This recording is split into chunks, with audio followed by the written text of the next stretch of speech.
In Swahili, the phrase Pili Nafasi means second chance. At first glance, it sounds simple, an opportunity to try again.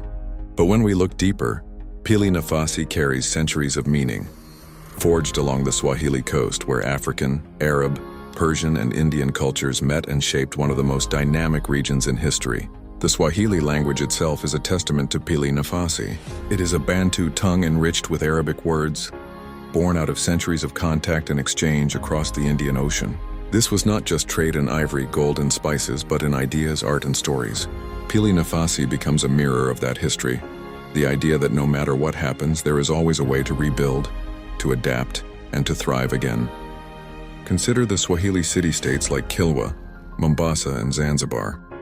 These places saw waves of conquest, collapse, and renewal. Kilwa, once a mighty trading hub, fell into ruin multiple times, yet each generation found ways to bring life back to its shores. Even in the face of Portuguese cannons and colonial divisions, Swahili culture survived. Not just survived, but transformed and re-emerged stronger. This is Pili Nafasi in action, written into the very stones of coral mosques and marketplaces. But Pili Nafasi isn't just a history lesson, it is a living philosophy. In many coastal communities, second chances are woven into daily life. A fisherman repairing his torn nets before setting sail at dawn, a dhow captain waiting patiently for the monsoon winds to shift, knowing the sea will eventually carry him where he needs to go. Psychologists today talk about resilience and post-traumatic growth. The Swahili people understood this centuries ago. They knew that life is unpredictable, that storms come without warning, but also that the tide will always turn.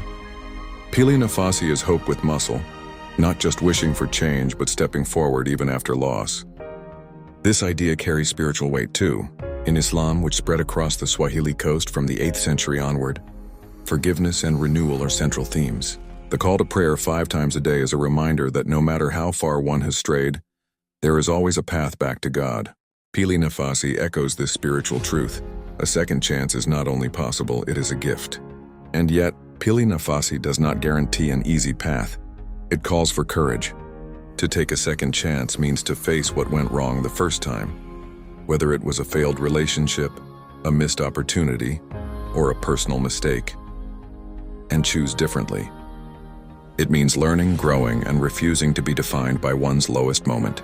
History is full of examples of this principle. After the decline of the Swahili city-states in the 1500s, it would have been easy for the culture to fade away. But instead, new generations built new towns, preserved